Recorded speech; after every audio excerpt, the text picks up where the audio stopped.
20 லட்சம் ரூபாய் நிவாரணம் வேண்டாம், என் மகன்தான் வேண்டும் என மதுரா கலவரத்தில் பலியான போலீஸ் சூப்பரண்டின் தாய் கதறியுள்ளார்.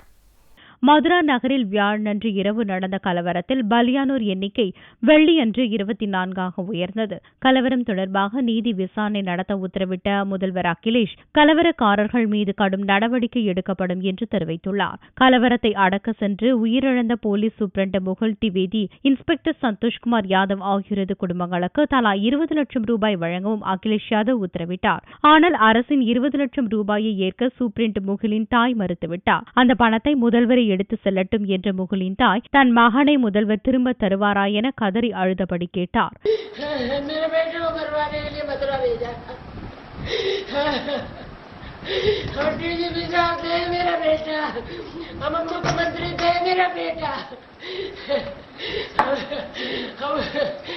मुख्यमंत्री मेरा बेटा लाके दे दे, मुझे पैसे नहीं, मेरे बच्चों के पापा जी भी छोटे छोटे पोते हैं, बताओ हम दोनों आदमी बुढ़े.